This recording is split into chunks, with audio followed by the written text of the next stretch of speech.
Hey guys, for those of you in Rahway, Providence, St. Louis, Miami, Pittsburgh, London, and more, I'm coming to your town. I'll have all the info at the end, but for now, enjoy the show. This is the Art of Wrestling with professional wrestler Colt Cabana. It's Colt Cabana. All right, how you guys doing? Come on in. This is the Art of Wrestling, a professional wrestling podcast. It's a life podcast. It's a personal journal. It's an entry way into the minds and souls, the hearts and lives of the people involved in the world of professional wrestling. I am your host. My name is Colt Cabana. I am a joke maker. I am now a UFC fan, hardcore, not wearing Affliction t-shirts or Ed Hardy, but still into the culture now, I guess, right? Most importantly, though, I am a professional wrestler, and I am sitting here live in the studio apartment in Chicago, Illinois. Before we go any further, this is a fan-supported and listener-supported podcast supported by people just like you. We give it to you free of charge every single Thursday on ColtCabana.com, iTunes, SoundCloud, or wherever you get your podcasts from. A couple great ways that you can support. Rate, review, and subscribe on iTunes, please. Help our algorithm. Tell a friend via social media. Share that fucker. Share it out to the world. Or if you got a couple of bucks in your pocket and you want to give back monetarily, you can. ColtMerch.com, DigitalColt.com. Both Wrestling Road Diaries are available for digital downloads. I got them in DVD form. We got them autographed. All new t-shirts, some beanies, some hoodies, some zippies. It's all over there. ColtMerch.com and DigitalColt.com. All right, I kind of feel some pressure on this one. I don't know if you guys are with me or not. Dr. Tom Pritchard is on the show this week, and this is the cool down of the cool down, and it's going to be a real good one. If I was to have a guy after the CM Punk exploding of the internet, Dr. Tom is a good one to have because it was a real good conversation, a good talk. We met up in a hotel room, usually where these things are done, sometimes in locker rooms. I've done a couple in cars before. It sounds weird. It sounds like other things I've done before too, but this is podcasting, and Dr. Tom is a good one to have on the show.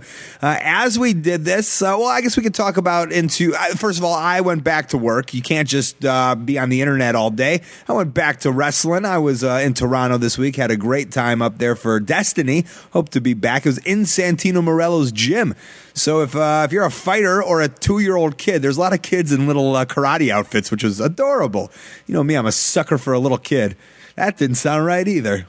Come on, fuckers. All right, be a little kid and go do karate with Santino Morello, who was not there, sadly, but a real nice facility up there. It was pretty cool. So like I was saying, during this week, sadly, Gigolo Jimmy Del Rey passed away. That's pretty fucking nuts. I think 52 years old. He was Dr. Tom Pritchard's tag team partner for a long time. We did not get into Jimmy Del Rey in the podcast. I know I don't know if they were on the greatest of terms for many years, although Dr. Tom did say publicly that they had finally kind of reconciled and made up. But I have fond memories of Jimmy Del Rey. The most fun was just me as a super fan, like 1997. This is how I knew that I knew wrestling, at least in my mind, as a fan, as a teenager. And some of you are going to be right there with me, and that's how you know that we are like-minded. I remember it was either Thunder or maybe one of those main events, and Jimmy Graffiti shows up, and I'm like, here's another scrub. And then I watch his match. I'm like, this guy's good, man. This guy's doing some stuff. There's no way that he's like a power plant guy or just some local scrub. And I was always like, that Jimmy Graffiti, pretty good. I don't know his story, but I could tell he's a good wrestler. Years later to find out that was Jimmy Del Rey. And I was a hell of a talent scout, I would say, as a teenage wrestling dork. So my condolences to the family and the fans of Jimmy Del Rey and everybody for Dr. Tom's old partner. Tom on the show, I like it because it's been years, a couple years since he's been gone from the WWE and the WWE system. And just like Punk said, just like I've said, we talk about it. And obviously it's a stressful thing because that was one of his life's dreams, maybe his dream job to do that. And, circumstances or whatever it may be, it was taken away. And it's not like he sits in a corner all day just rocking back and forth thinking about FCW and NXT, but it's on his mind. We talk about it. Maybe there's some bitterness, but not bitterness to be like, oh, he's just bitter, but bitterness to be like, fuck, man, that sucks. He was the man to do it. We all loved him doing it, being in charge of that developmental system. And sure, like, why wouldn't he be upset about it? Or why wouldn't it tick him off a little bit? Because, he doesn't have that job anymore. Just like I don't have a job of a WWE wrestler anymore. Or just like, I don't know, Dan Harmon was taken away from Community. And then, hey, Dan Harmon's back on Community. Maybe Dr. Tom will be back in the WWE system.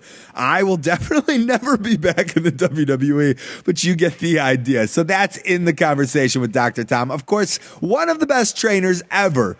Good for him. That's really cool. And you do have to get trained well to be a wrestler. He's doing seminars around the country. Go get trained by Creator Pro in Long Island by Pat Buck and Kurt Hawkins, House of Truth in Detroit, Rip Rogers in Louisville. There's a lot of good ones. You can't just jump in and expect to get shit done. You got to be trained. Dr. Tom trains so many of those guys. I will hit a little bit before we get into the meat of this podcast about the Punk's podcasting situation. I will not. What's there to talk about the UFC stuff? I'm not here to gossip. Let other guys go on their podcast to gossip about whatever it may be. That's they can do that. That's fine with them. That's not what this show is about. I love it. I love that he's going. I'm going to try to be at every match that he has. I'm going to support him all the way. That's what I have to say. I think it's amazing. If Lauren Michaels said to me, Colt, you want to come be on Saturday Night Live? I'm going to be on Saturday Night Live. I'm going to go do it. If Dana White says, you want to be in UFC and that's the guy's fucking dream, go right. You go fucking be in UFC. Of course you do. But in the midst of all the madness, all the comments, everybody podcasting, everybody tweeting, it was hard to read all the tweet replies. I tried. I definitely couldn't reply to all of them, but I did catch one thing. And I didn't even know it was him at first. I just replied to this because it kind of it irked me a little bit. But Cody Rhodes has a Twitter that isn't his WWE Twitter. It's his own Twitter, so maybe it's Cody's Twitter. And he tweeted, things I'm learning about the internet. You don't have to make it in the sport of pro wrestling to have a podcast about it. And I'm not here to shit on Cody Rhodes. I like Cody Rhodes. I like Cody Rhodes a lot. We were friends in OVW. He bought me lunch the day I got there in OVW, where I had lunch with him, Robert Gibson, and Vladimir Kozlov at a buffet. That'd make for a good that'd make for a good roundtable podcast, wouldn't it? But I just want to dissect that statement. You don't have to make it in the sport of pro wrestling to have a podcast about it, and that's right. That's right. I think his indication was negative, but I think it's positive. Of course. No, that's the point, is anyone could have a podcast. Anybody. And God knows from the emails I've gotten from people going, oh, now I want a podcast. Colt, how do I do it? Well, I can't answer those questions for you to everybody, but you can. You can do it. Anyone can do it. That's the beauty of it. Anyone can do a fucking podcast. And the cream will rise to the top, and the better ones will get viewerships and listenerships, and the other ones won't, and then they'll go away. Anybody can do anything. Thank you, Cody, for pointing that out. Anybody can do anything and make it. What's make it? I don't know. I've toured around the world. I just bought this new car, my first new car, and I don't have like a fucking Ferrari, but I mean a big giant Barry Horowitz pat on my back for buying a new car. I'm going to Japan. I've been to India, South America, Australia 4 times. God knows how many different tours of England and Europe I've done. What is make it? If you don't make it as a comedian on Saturday Night Live, does that mean you're not a comedian? If you're not picked to play Lollapalooza, does that mean you're not a musician? Not a full-time touring musician? What is make it? Especially this day and age, what is make it? But most importantly, yeah, anyone can have a fucking podcast. That's right, anyone. And luckily for me, it's been the thing that has allowed me to quote-unquote make it because of this podcast. Instead of being under a corporation or an umbrella, I have directly found the people that will support me. WWE doesn't send me a check. That doesn't allow myself to support myself. Basically, this podcast goes out. I make some fans. People enjoy what I'm doing. They come to a show. They buy a t-shirt. They support me. Enough people say in a town that they want to see me, that a promoter books me on a thing and gives me money so those people can come see me. And that's how I have, quote unquote, made it. Because I have a podcast, and I think it's fucking awesome. And if you want to do it, and you haven't made it in your sport or your genre or whatever, you can still do it too. Don't let people detract you. I love podcasting. Fucking DIY punk rock. And that's said from a middle-class Jewish kid. Song of the Week this week is brought to you by Bombas Socks. Yep, that's right. The Shark Tank sock guys. And if they're good enough for Damon John, they're good enough for me, and they're good enough for you. I'm legit wearing them right now as I read this ad. I've been wearing them around Chicago. I've been wearing them on the plane during my travels. They sent them to me, and they fit amazing. I really enjoy them. Easy to wear with the honeycomb arches, easy to pull up with the blister tab, but at the end of the day, they're comfortable. That's what's most important. Plus, they're doing great things, guys, and you're doing a great thing when you buy some Babas. How is that? Well, socks are the most requested items at homeless shelters, and they have a one-for-one system going on. That means you buy a pair, they donate a pair. It's just that easy. Buy some socks, and now all of a sudden you're doing a good deed this holiday season. My people call that a mitzvah. Since launching in 2013, they've donated over 150,000 pairs. Pretty great. Let's get you 20% off on top of donating socks. Go to bombas.com/Colt. Buy socks for you or others while doing a good thing this holiday season. That's BOMBAS.com/Colt. Now, obviously, since the last two shows, we've gotten a lot of attention and probably some new listeners are here. So I've had a lot of people send in great songs and requests for songs of the week. Some that we played already, some that we haven't. So I got a lot of good additions to the list. But I was blown away by Dan Rudge. He sent me a YouTube link of an acoustic version of a song that he wrote about the superstar himself. I'm talking about the internet breaker, CM Punk. It's called I Swear to Jeebus. It's great. I think you'll like it. Enjoy it. We'll be back with Dr. Tom Pritchard. Chicago made all Jews I paid as the thunderous applause. Watch over again, hear them chant your name, straight edge rebel without a pause. Innovate with no restraint, not at night you don't impress.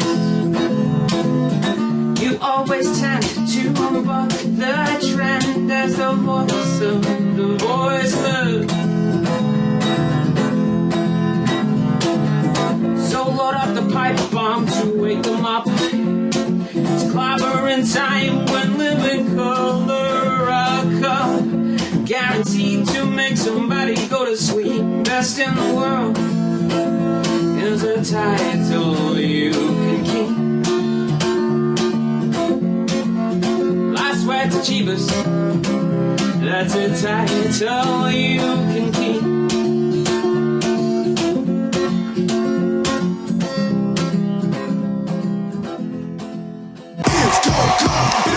Would I ever be scandalous on it? I don't know.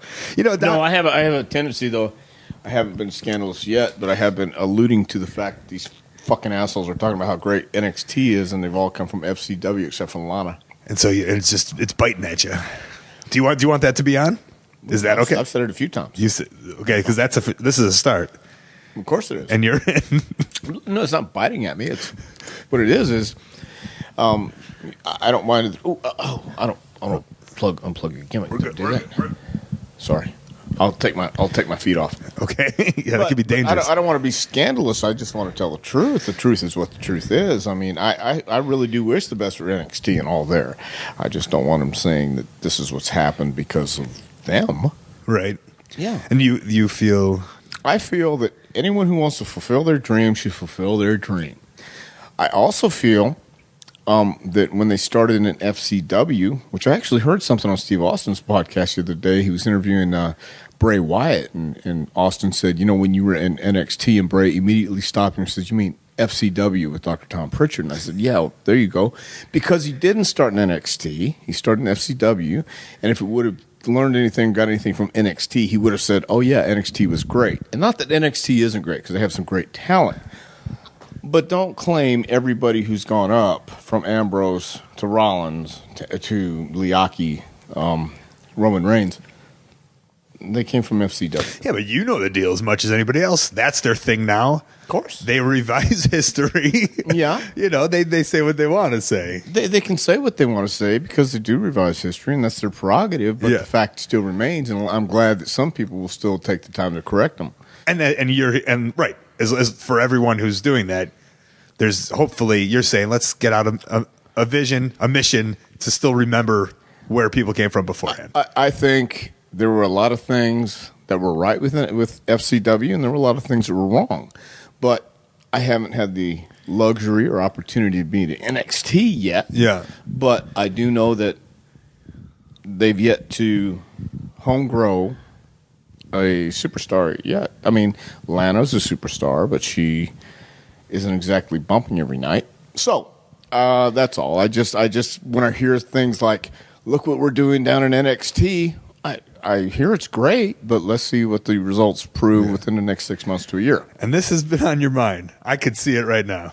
Okay, maybe so. But it's just the fact that Yeah. No, but I'm saying, like, obviously, it bites at you a little bit. And, like, I just sitting here right now, not even talking to you previously, I could tell, like, you're, like, excited to get that out in the world a little bit. well, it seems like this must be the place to get that out of right now. And I don't want that to be the idea behind I the know show. that. Yeah. I'm being sarcastic. Yeah. I'm being a smartass, really. But the fact is, there's so many things out there that are happening right now, and they're all giving this great credit to NXT and the Performance Center.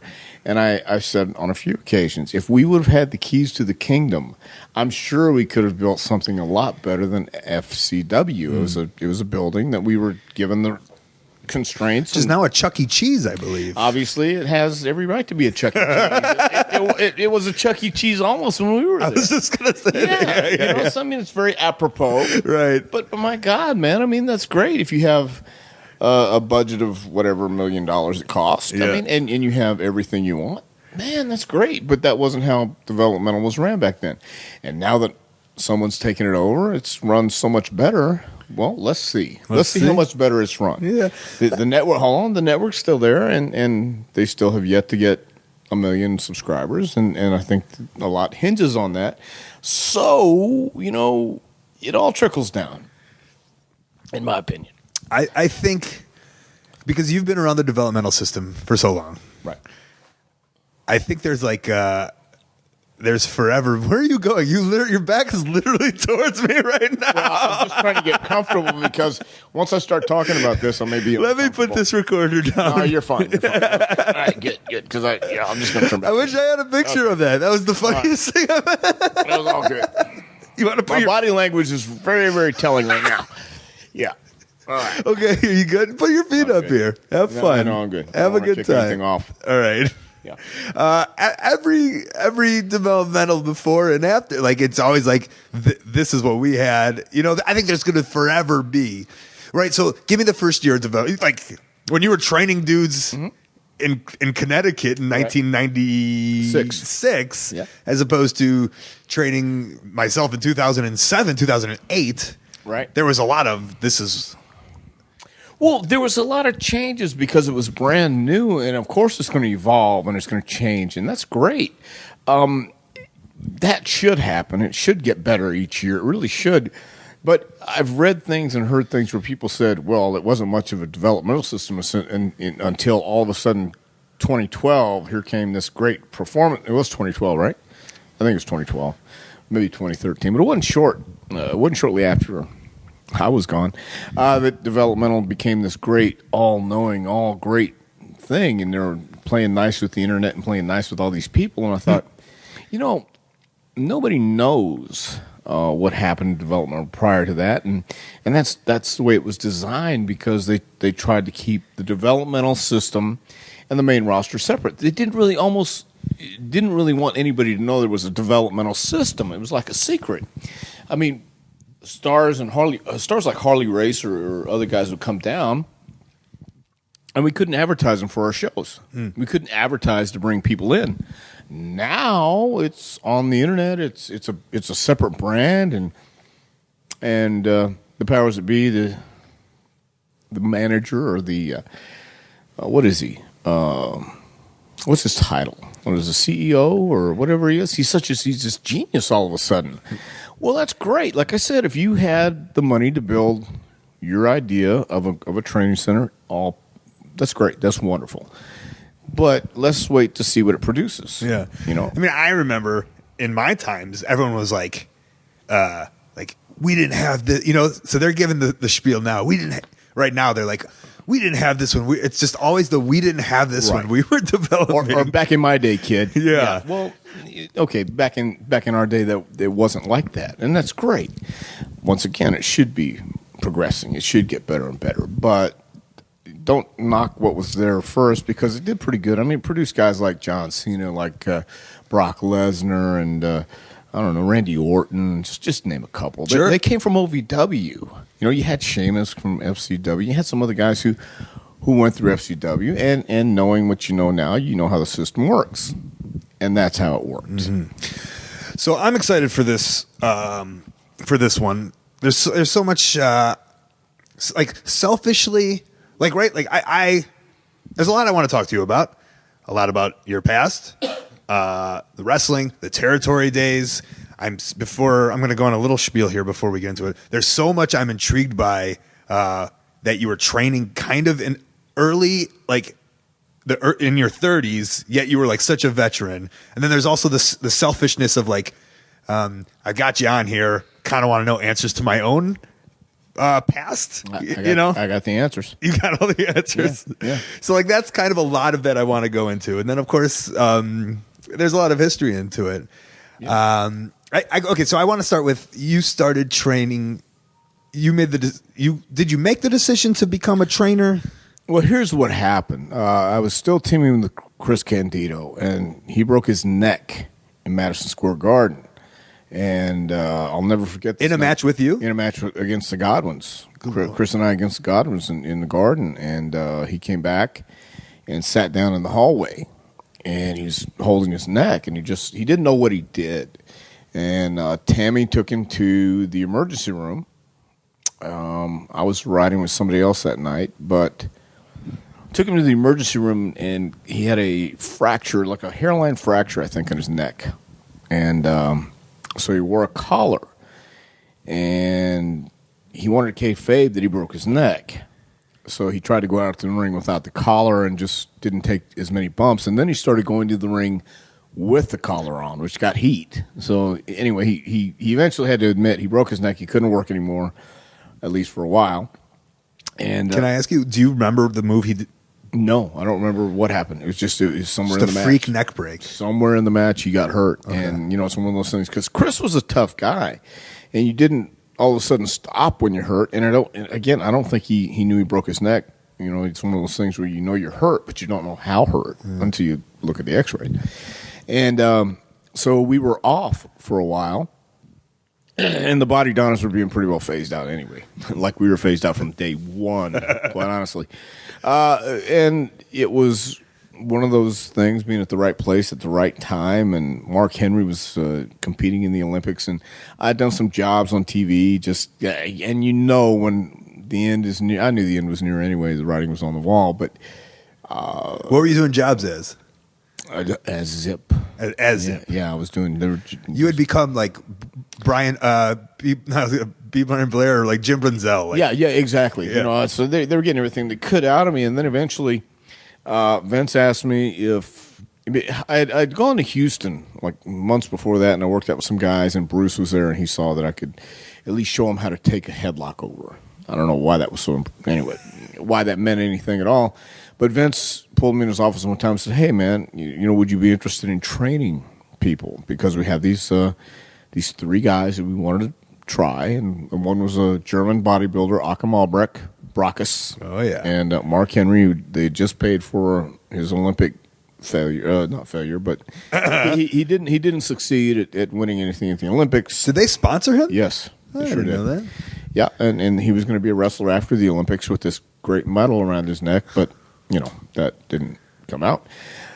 And then Dwayne Johnson was just starting to wrestle in Memphis, but they wanted to get him ready and debut him at Survivor Series. So in August of 1996, these guys came to Stanford, and I was turned 36 in August of 96. So 36.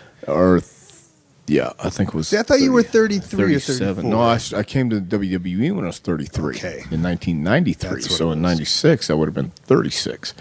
It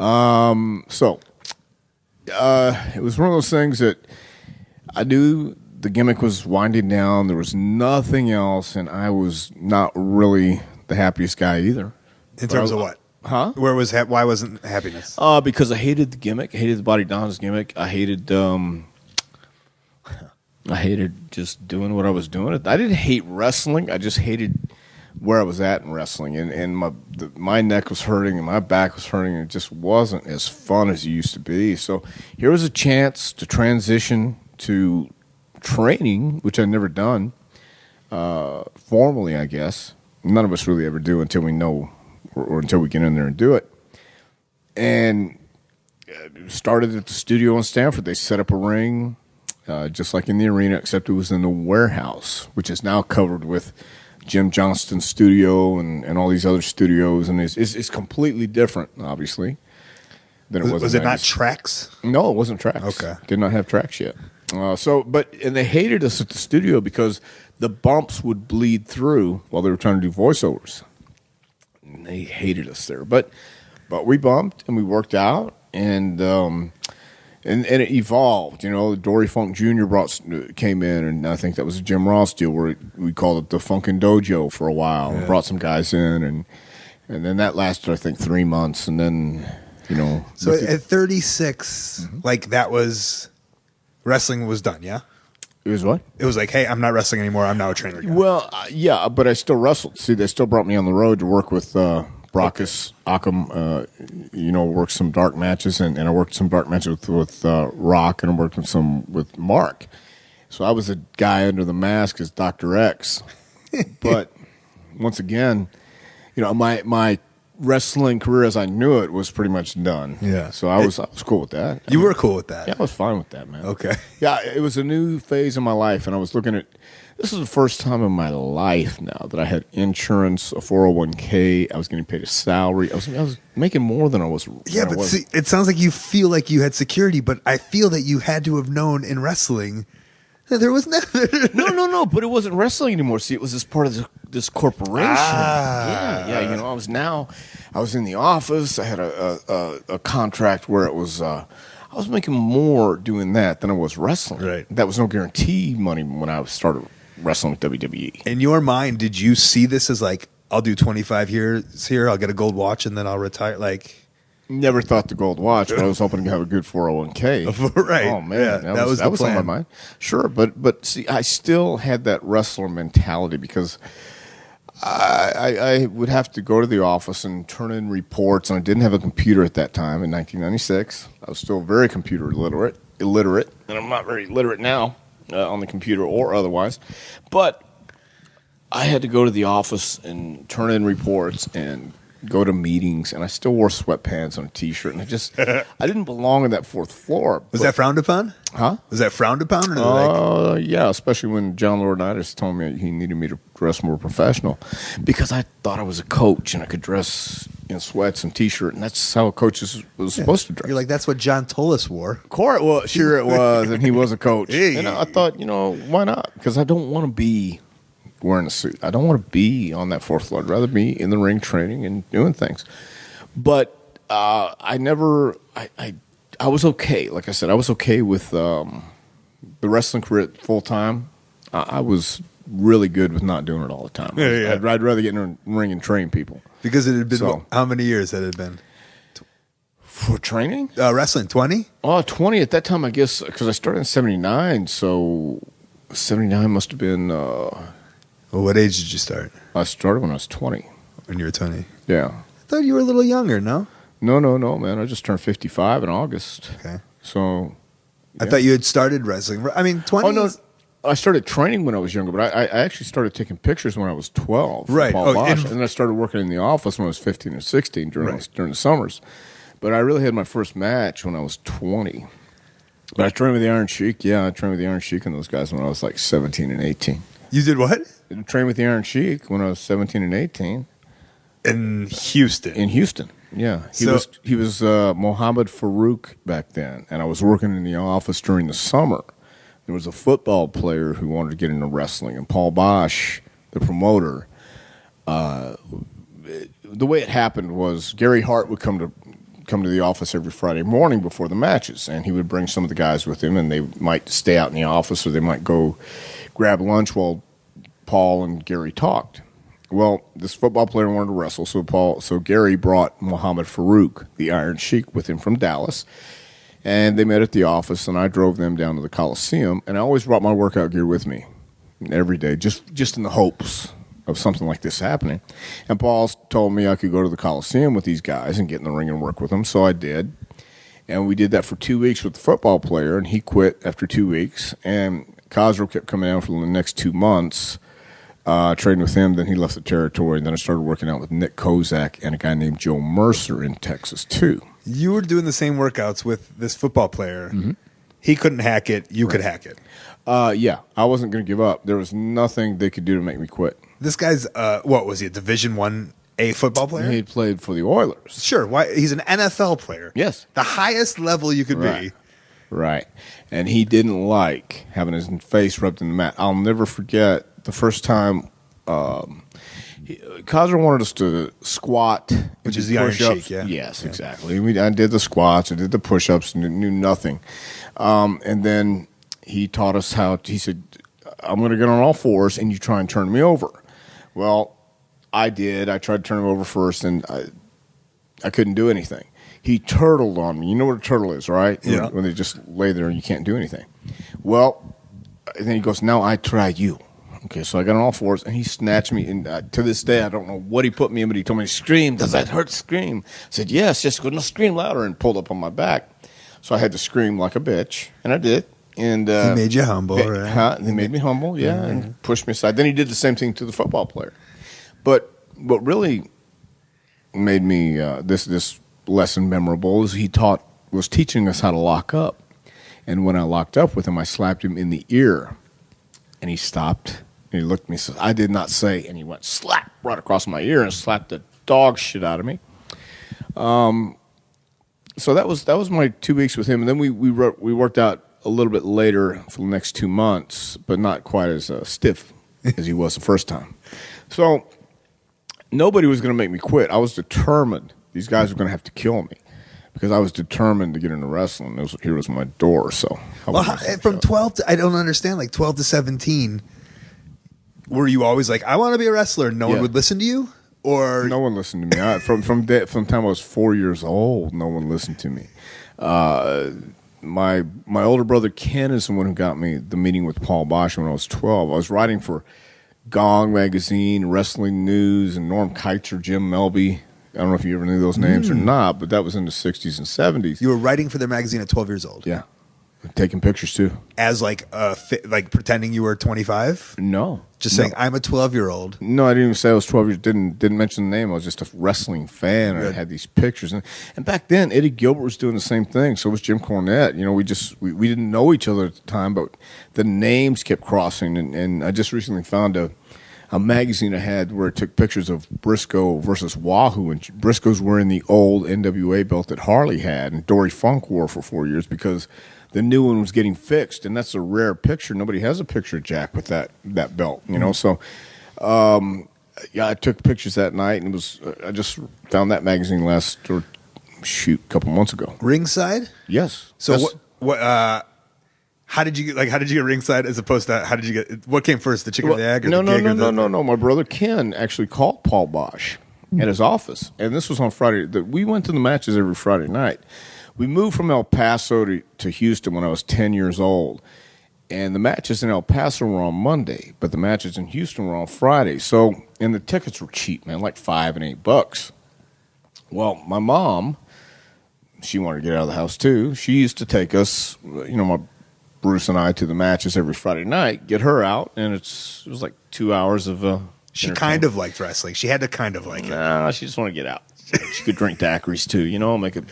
There was something about it. There was something about it. She got away. Maybe it was the daiquiri. Yeah, it was the daiquiris. But we went every Friday night, and I wanted to see the guys, but I was writing for these magazines as a way to get in, and my brother Ken called Paul and said, hey, would you just give him a chance, let him meet you? He has this press pass. Jim Melby sent me a press pass. It wasn't really anything. It was just this card bullshit.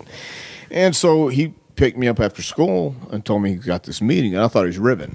I thought we were just going to grab something to eat. He said, no, man, we're going downtown. Went down to Paul's office, and Paul was a big man, but his office was so cool as a wrestling fan because it had pictures and articles and wrestling belts on the wall, statues and just really cool stuff. So when you walked in, it was like this amazing place. When I walked in, Paul, we told the lady I was there to meet Paul, and Paul came out of his office and shook my hand, and I was nervous as hell, but he took me back to his office, and I explained to him that I had this press pass. I showed it to him. He took it out and pulled out something in his desk, looked at it, and I don't know what he was looking at, but this was during the time Jack Briscoe was going for the championship, and was supposed to be chasing Dory Funk Jr. at the time, and that was a big rivalry, and I wanted to cover that. He was coming up this Friday night. And he says, okay, well, we'll give you a chance to try it this Friday night. And I thought, well, that's simple? So I thought he'd forget on Friday, but I came with my camera. And he says, are you ready to take pictures tonight? And I said, yes, sir. So I went down to the ringside. Now I'm scared shitless because I'm at the ring, and I'm right there, and I'm seeing the sweat fly, and I'm hearing it, and it was real, man. Mm-hmm. It was Wahoo and Briscoe knocked the shit out of each other. It was great. But I was, I got these pictures, and none of them came out. So he gave me another chance. What happened? I don't know. They were you took dark. it to They the were dark. place? No. I took them to get developed, but they were dark, and it was just a really shitty way they took out. I don't know if it was a ring light or what it was, but my camera, I think, was the lighting. You had to set the f-stop back then, and just different shit. And the cameras aren't just point and shoot like they are today. It was this. I thought it was a real professional looking camera, and it was a professional looking camera. I just didn't know how to use it. You have to professionally know how to use it. Right. So, but anyway, I got another chance, and I kept taking pictures every week, and I was coming every week, and I told Paul I want to be a wrestler, and he even said, you're too small. No, do something else. Go to college. But I never listened. And At 12 years old, is Paul Bosch like, oh, look at this kid's adorable? Or, was that like a pity, like, I'll let you do this? I think, Paul Looking back at it, Paul did a lot for the community. He did a lot for the boys club. He did a lot for, he gave people opportunities. And I think he was giving me an opportunity, and just to seeing how bad I wanted to do it, and to see if I was for real. Because eventually, the pictures I took at ringside got published, and I would show him. So I got more and more access to ringside, and he used a couple of my pictures in the program. So it became like that. But when you first come up to a guy, Yeah. and you're just a 12-year-old kid, it's not like he really took you seriously. No, Like, he I didn't. get that you Right. earned your keep, if you will. Right, but I believe it was my brother. It was Ken who told him, look, man, he's serious. Just give him a chance. Just see. Just give him a chance. I think that was the inside, because Right. Ken had been in the Air Force. Paul was a military guy. And I don't know if that was the issue or not, but Someone's heart was big and nice. he was. Right? Yeah, he was. Yeah. He would give you a shot. And eventually, every opportunity I saw, I was bound and determined. I'd heard somebody say this. Just this is what changed my life, I think. And I've said it a lot. It's a big quote. Through the years. Well, yeah. I'm excited. Well, Changed you your might life. have heard it. I heard someone say one time there's three kinds of people in this world. Those who try, and when they don't make it, they say, well, at least I tried. And those who say, well, I gave it my best shot. And if they don't make it, they say, well, you know what, at least I gave it my best shot. And then those who say, whatever it takes. There is no try. There is no best shot. There's just whatever it takes. And I thought, wow, man. That stuck with me forever. And I heard that when I was... That was just a quote, or you remember who said that? That was a guy, Steve Otteson, in my karate class. He came and was trying to sell Amway. Do you remember? Do you know Amway? I'm familiar. Okay, thank Yeah. you. Well, and I was listening to all this crap until he said that. Everything else was just lost. But he said that, and I'll never forget that. Because Did you buy from him? no, not at all. He gave it his best shot, didn't he? No. But He tried. I wasn't going to buy it. Yeah, I wasn't going to buy it. But when he said that, man, whatever it takes, I thought, yeah, because how do these guys get to be, from a normal human being to a wrestler? They had to be born. They had to go through life. I mean, you don't just get born in, except for the guys who were born in the business. But I refused to believe that I couldn't do it, because I was going to find out some way. And back then, in the 70s, when I was growing up, it was kayfabe. And in the 60s, I was born in 59, so I was watching through the 60s and 70s. It was all real, and you never exposed it. And, you protected the business. Mm-hmm. The guys did. So I was bound to determine, I want to know what these secrets were. How did you know how to do these things? How did they know? Because they weren't talking in the ring. Mm-hmm. I mean, they were fighting. And I saw guys like Jack Briscoe and Dory Funk, Johnny Valentine. Johnny Valentine was violent. Wahoo was violent. The Great Malenko, it was violent stuff. It was real blood. And everybody tell me, oh, it's all fake. Nah, they don't. They really like each other. Well, I didn't care. It was just so fascinating to me. It was like running away with a circus. And that's what I wanted to do. And I thought there was nothing better than packing your bag, going to a town, wrestling under the ring lights, and going back, packing your bag, and going down to the next town. I mean, it just seemed like such a rock and roll, you know, girl sex, drugs, sex, rock and roll. It was great, man. I think that's why I think we're like-minded. I'd like to think that's why you probably liked me when I came to Developmental, because that's, and a couple other of us, that's the life that I like. Yeah. You get out, man. You pack your bag. You bring it with you, man. You go to a dressing room, and sometimes it's the greatest. Sometimes it's a dirty little closet. But the fact is, I like the dirty little closets better than the big, sparkly, nice arenas, because they had more feel. They had more atmosphere. They had more attitude to it. Did you have a chip on your shoulder because you were part of a system that was taking that away from wrestlers? You mean maybe chip on the shoulder isn't the right word, but like, I don't know, because you were part of the system. So even let's say I'm traveling the world, doing the roads. The territories aren't really around anymore. But now I go to OVW and I go to an FCW, and I'm taken away from that. I have to live in the same place, and I'm with you, who's in charge of a place where we're not allowed to go on the road anymore, and work in Puerto Rico and work in Canada and work in whatever. Well, yeah, I don't know. Did that weigh on you a little bit, maybe? I don't know if it was a chip on my shoulder, but I really thought you guys were being cheated, and I thought the new generation who didn't have the territories wasn't getting the full effect of what professional wrestling really was. Mm-hmm. Because when it was like that, I got the end of the tail end of it in the 80s. You know, I started October '79. And it seemed when I started, I kept going. And when the territory started getting taken away, I would be one step ahead of right when they'd close. And then eventually it came down to, wow, man. Wait, one step ahead, like you knew to get the fuck out of there? No, it just I wound up getting the fuck out of there, and then they'd close. I mean, I would just be one step ahead of either I was leaving. I hadn't got fired up until the time I got to WWE. I mean, I'd never really been fired. I always just left. So it was an instinct. It was luck almost? I have to be luck. Because it sure wasn't my instinct. I wasn't that smart. But yeah, man, it was like I never had a chip about anybody getting into it or following what they wanted to do. It's just you don't get the same effect. You don't have the same experiences like I did back in my day, kid. I mean, did you feel bad that like these guys weren't getting that experience? Yeah, I did, man, because it was such a fun time. It really was a fun time. And it wasn't always the healthiest time for a lot of us, but it was a fun time. And I was listening to one of your podcasts when you guys were talking about the funnest times we were going to, Ian shows and just being in wrestling, and that was what it was. In Louisiana, when I got some of these shows after I started, you would go to some of these little sports arenas. They call them sports arenas, and I'll never forget this. Just always stood out in my head. You'd walk in this dressing room, and in the middle of the room would be a toilet. Yeah, no walls or anything, just a toilet. So if you had to shit, right in the middle of everybody.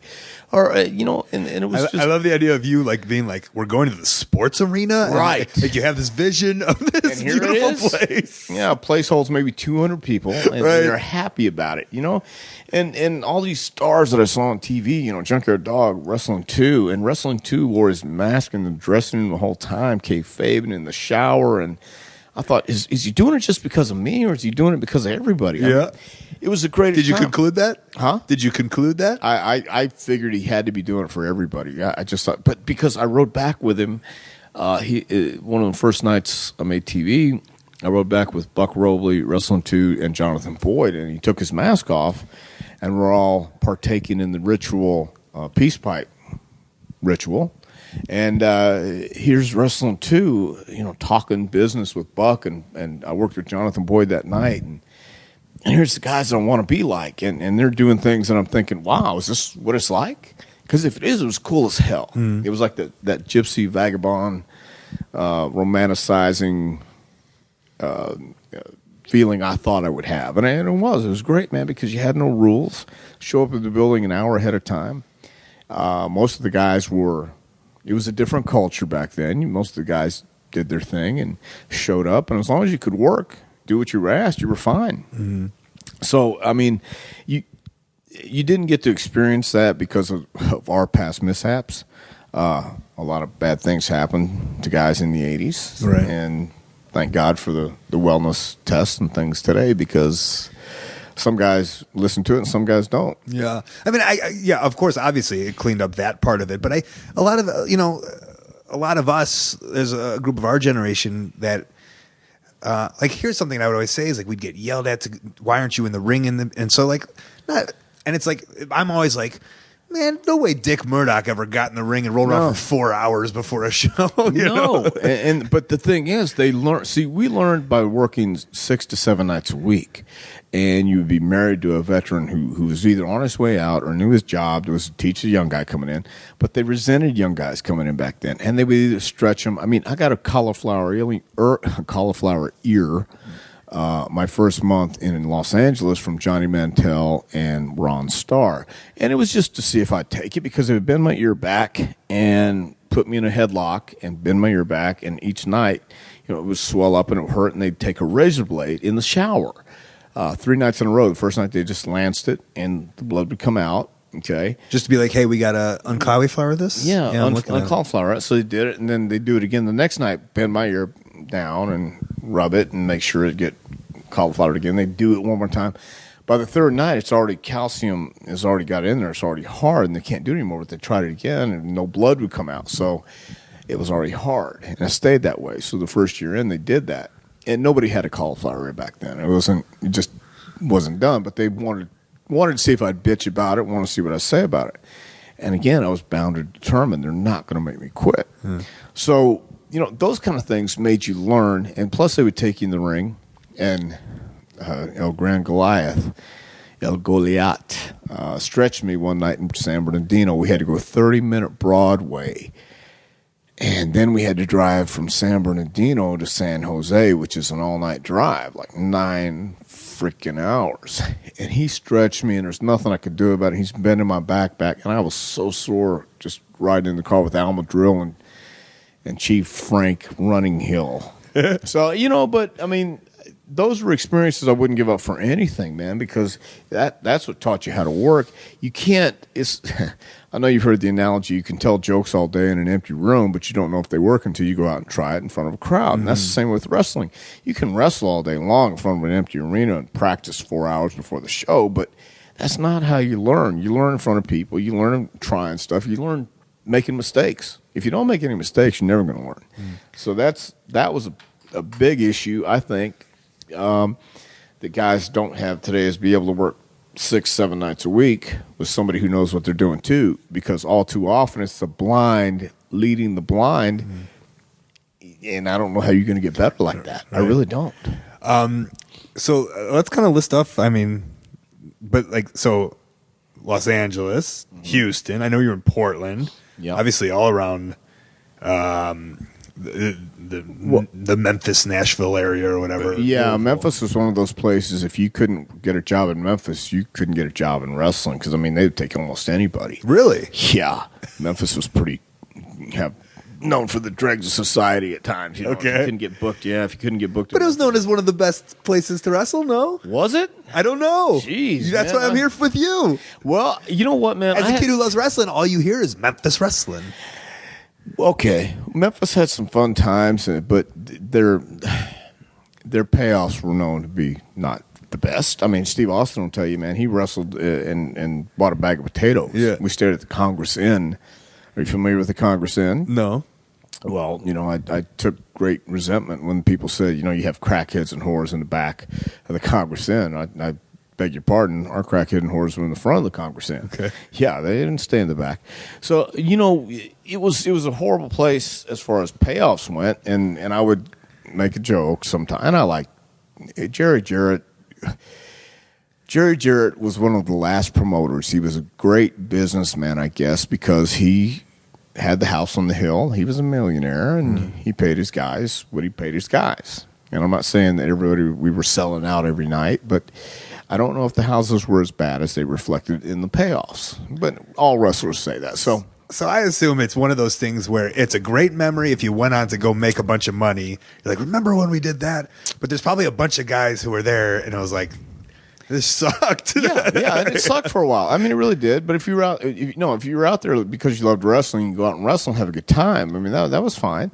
But a lot of times we would come in, and for a long time there was a joke between people I was there with, and we'd say, "Oh, we're going to go take a Memphis," or "I'm going to wipe my Memphis," and things like that. And I like Jerry Lawler too. I like Bill Dundee. I like the mainstays there. I like Jeff Jarrett. I like a lot of those people. But as far as business, I mean, they took care of themselves, and that's what you do in business, and that's what promoters do, because they're taking the risk. They're taking all the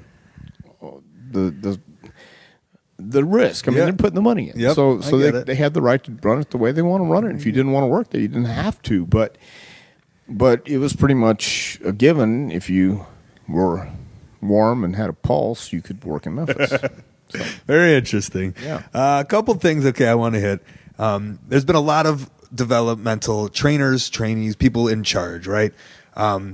You are one who, if you go around and ask the wrestlers not to do whatever to you, butter your bread, everybody loves Dr. Tom. Everyone. I don't know if everybody does. Well, I'm going to say the majority of my friends who are normal people, normal people, that I like to think level-headed, get it, they love you. There's so many people that are that all of a sudden become this hated person. I know them. There was a lot of them when I was there. There's a lot of them now. There's a lot of them in the past. But it's a credit to you that to go into that system of where you can easily yell at people and demean people and put people down and easily make enemies that you for the most part I don't think haven't. So I don't know if you probably have, but I'm sure I have. Yeah. I can pretty well know I have. But I'll say I went in even keeled and clean slate on everybody, and boy do I hate a lot of people. Oh, and okay. I love you, Dr. Tom. Right. So, and there's a lot of us also. So what happens? These guys just get power crazy. Because they're all wrestlers. They were that person at one time. Well, you know what I think, man, and I don't know because I'm not there, but I know when I was there, this could be. Because I was a wrestler, and that's probably why I'm not there today. I know how it is, and I know how when someone tells you, that sucks, change it. Right. Well, it may suck to you, but it may not suck to somebody else. And let me give you a real quick analogy, and I'll go back to this road I'm on now. But Paul Bosch once said, I like strawberries, and I also like to go fishing. But when I go fishing, I don't put strawberries on the hook. I put worms. So just because I like something doesn't mean everybody else is liking it. I'm trying to catch fish. I'm going to put what the fish like. So if we're trying to draw fans, let's give them what the fans like. So if you wear a Fred Flintstone outfit out there and the fans like it, well, who am I to say that sucks? Take it off. I may not like it, or I may not like somebody else going out and wearing a Power Ranger outfit. I don't care what it is. If it gets over with somebody, it gets over with the fans, then let's listen to that.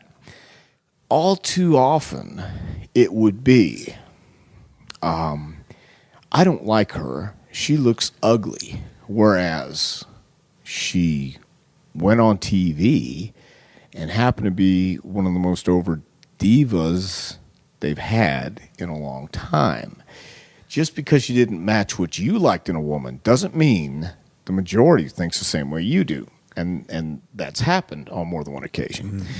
So I think there were times when I might have, I don't know if I cared too much or not, but I know that I actually might have cared to the point where if somebody was having an issue, if you came and told me about it, I would try my best to resolve it or help you or try and get something done. Whereas maybe somebody else might say, oh, yeah, I'll take care of it, and never give it a second thought. I would give it a second, third, and maybe a fourth thought. But why do you do that and somebody else? I mean, I know you don't have the answer, but there's so many that were just like you that did the territories or did the wrestling, and they're a different person. Like, it changed. I assume it had to have changed. Well, apparently my way of doing things wasn't the right way or the way they wanted things done. So you have to do it the way they want things done if you want to stay in their company because it's their company and they want you to be a hard ass and they want you to do something else. And it's not, I don't think we had lack of discipline. I think it was just the manner in which we distributed or did discipline. I mean, we're all human. We didn't get in this to have a job. We got in this because we loved it. It's not easy and not everybody can do it.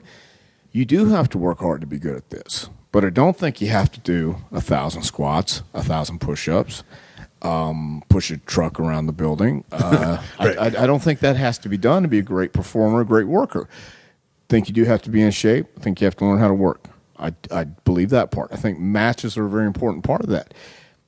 Some other people have philosophy of you have to take a bump exactly like Harley Race. My answer to that is the only person who bumps like Harley Race is Harley Race. Don't make people bump this one way and say that's the only way because that doesn't exist. The right way, the only way, doesn't exist. There's this way and there's that way. Your way, my way. As we wind this down, therapeutically, I know this is Dr. Tom on my podcast. Sure. But I like to dig a little bit into Colt Cabana. In the system, like I guess almost answers. I don't know whatever you got for me, if you can say something, but sure. Because it's hard for me sometimes. Failed within that. I think successful as a wrestler, failed within a system because so I don't. I was in WWE, so way more successful than a lot of people. If that's your stance of what WWE or what success in wrestling is, but some people, I guess, labeled or whatever in my own mind is like, well, obviously not good enough to make it there or whatever it might be. And I don't know, like I always thought you were a guy who got me and understood me. So maybe I'm asking for justification. I don't know. Well, let me ask you this. Would you consider yourself a social guy? A social guy? Yeah. I mean, like get along with anybody and go out and socialize and go out of your way to be a social person? I think in my early 20s... yes, a little bit. I don't think I'm a social idiot. If you sent me to a bar, I can go around. Well, we're not talking about a bar. We're talking about like mixing and maybe showing up and saying hi and bye. I'd rather not. Yeah, right. Right. Yeah, well, I'd rather not too. And sometimes that carries over into, well, let's see, what's he like, and how do they see you? This may come as a shock. But there's politics in wrestling. There's politics in life.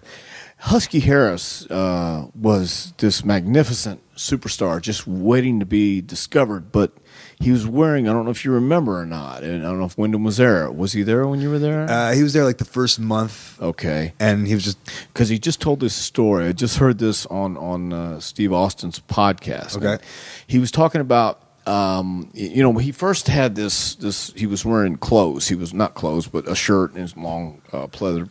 Counts as pants. close. Right. Well, he when they were doing the NXT photo shoot, I got a call from Talent Relations who said they wanted me to get him. This was with 1 hour left to go on the shoot.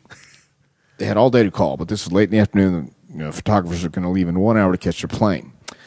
They wanted him in black trunks. Okay? Now, he was a big guy, and there weren't too many big guys around. So everybody was at the beach because we gave everybody else off because they had the photo shoot at FCW, and only those 8 guys were there all day. All right. So I had to find somebody big enough to get Husky's size, and we get these black trunks. But actually, nobody had black trunks, but I got a hold of one guy with 30 minutes left to go. He's coming back from the beach. He has navy blue trunks. Okay? So we get these navy blue trunks on, but it's not black, and I don't call John back that night. The next day John calls me and says, "Hey, did you get those black trunks?" So, well, John, we got navy blue. He goes, "What do you mean? What am I going to tell Vince when I walk in with navy blue trunks?" I said, "Okay." And I forgot that Rich had told me he could fix it in the mix. It'd be black, no problem. So he hung up on me. Then he calls me back 15 minutes later and says, "I talked to Rich. Why didn't you tell me?" He said he could fix it. I said, "John, honestly, you were yelling at me. I was nervous. I didn't know. I forgot." He says, "Well, it's okay. It's all worked out. Don't worry about it." I said, "Okay." Well, it didn't matter because Husky Harris was doomed to fail anyway. He wasn't Husky Harris. So they sent him back down to Developmental. the words of something's got to change. What do you want me to change? I don't know, but something's got to change. That's all they told him. So Dan Spivey came to the school. He talked to Dan and just started talking and expressing that he needed to change. He wasn't quite sure what that was, and Dan explained how the Waylon Mercy character worked.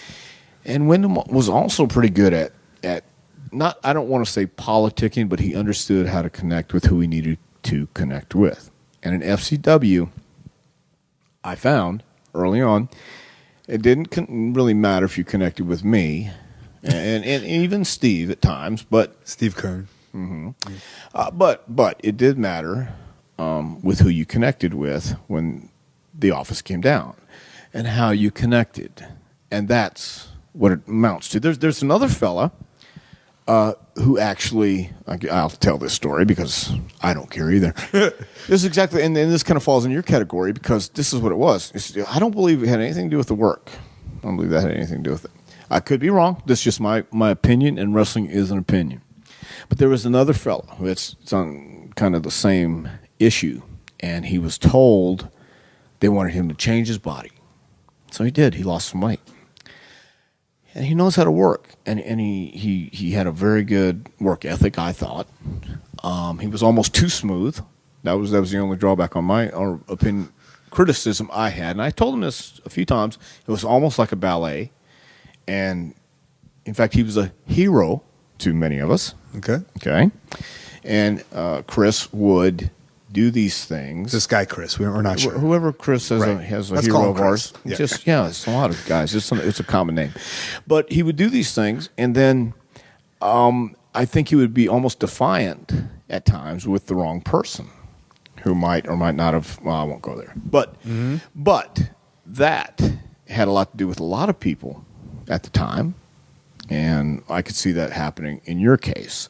I'm not a big politic kind of guy either, but in let me just say FCW because I can't speak on NXT, but FCW mattered a lot of how you played the game, and there was a lot of games being played back then. Even that I wasn't consciously aware, but I was very aware, if that makes any sense. I mean, subconsciously, I knew what was going on just by showing up every day. And when we did our monthly reports, everybody was putting you over. Just so you know, all the trainers, from Norman to Steve to myself. And who else was there? I think just us. Oh, maybe Billy. Billy came in like and me. I believe Billy put you over as well.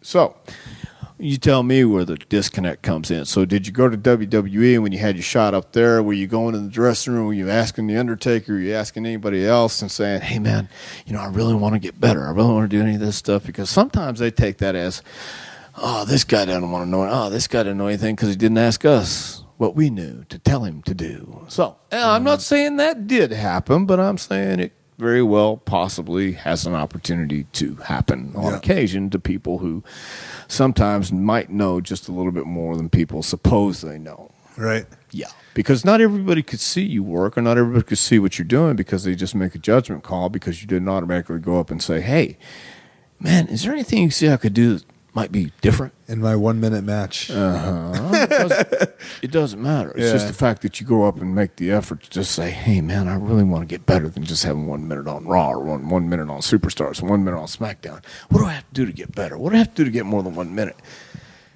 And that's where the energy and all the bullshit takes place. And, I tell guys, and we told people there, too, all the time, that you had to be prepared to do whatever it takes to step over this guy or that guy. And it's not always pleasant, not always the thing to do. In fact, some guys will disown people they've known for years, people they've gone out of their way to help or gone out of their way to help them. And all of a sudden, man, boy, I got a spot. Hey, who are you? Yeah, right. It's happened to me. It's happened to a lot of us. I did... Oh, man. I did a lot of things to help a few people in FCW. And I mean, people didn't have gas money. I'm not looking for a thank you. I'm not looking for a pat on the back. What I'm saying is there's things I did for people that nobody has to know about, nobody ever will know about. But just because they needed help, there was nowhere else to turn right then. And right, wrong, or indifferent, I felt it was right at the time to do it. But you have to understand, when you get to the main roster, nobody really cares. It's a Shark Tank, huh? It is a Shark Tank, and you have to know how to play with the sharks. So if you and Wyndham, what I was getting at is when Husky Harris finally went up there and finally learned that he's got to reach out, and they want you to reach out. They want you to be a shark. They want you to be that guy who doesn't care about anybody else except himself. And you look at the guys, and you look at who's on top. And if you look and you go deep down and you find somebody who's in that mix, I think you'll find a same underlying theme that they are willing to lie, cheat, and steal, and do whatever they have to do. Yeah. Stab their mother. Right. It doesn't matter. Maybe it's for the better. I always say that, like, I wasn't. I mean, I get it, and I know where you're at, and like, I like being a nice, normal human being. But but here's what you have to think about, man, is because, I remember, and I've said this before, but it's my fault. When I told the talent development manager who took over for the last guy, Ty Bailey. I don't mention this guy's name, but I told him I thought he came across like a flaming fucking asshole, and I said that to his face. I felt that because he did. He came across like a flaming fucking asshole. He didn't know anything about wrestling. Not that you have to know anything about wrestling to run this company or run talent development, but it sure would help if you respected or understood what these guys went through instead of just coming in and pretending like you understand when you don't understand. You can't bullshit the bullshitters, but he's trying to bullshit the bullshitters, and he thinks he's really keen. He thinks he's really smart. And he thinks he's really hip. He's not. He's none of those.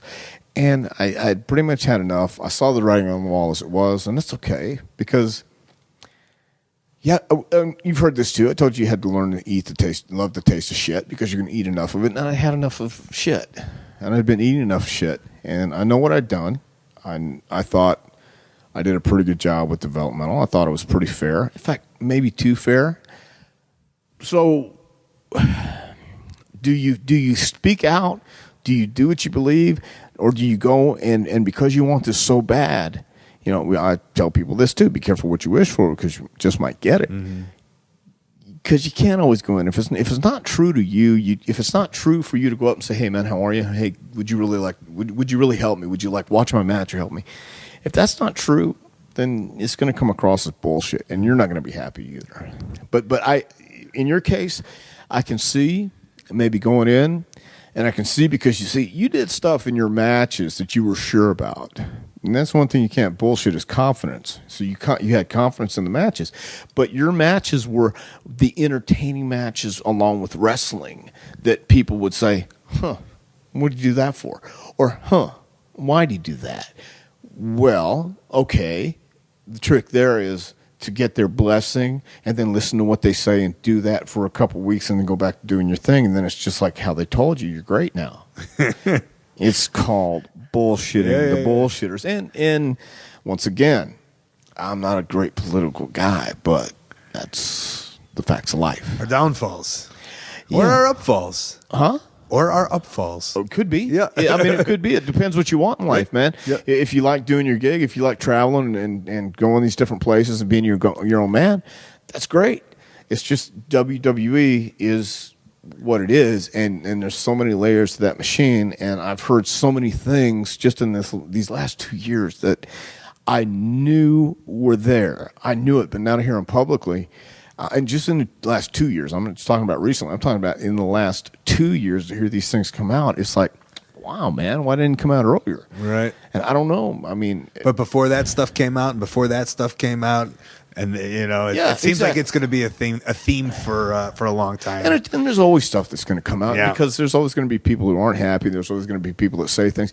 But let me say this: it's the only company where you can really go to make money. But you have, if you want to make that money and you want to do that penance or you want to do that gig, that's what it entails, man. Because Vince is Vince, Hunter's Hunter, and there's nothing that's going to change that. You have to expect. If I went and asked someone, what do I have to do to be on your team?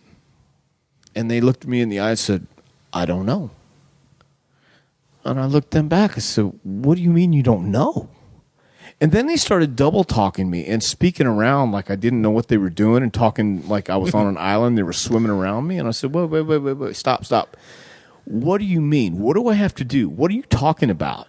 And they said, I'm still getting my feet wet here. I still have to find out what's going on in FCW. And I said, hold on.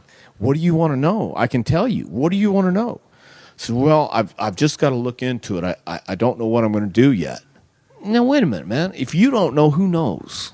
And this was the guy who was over FCW at the time. So that's fine, man. I mean, I got the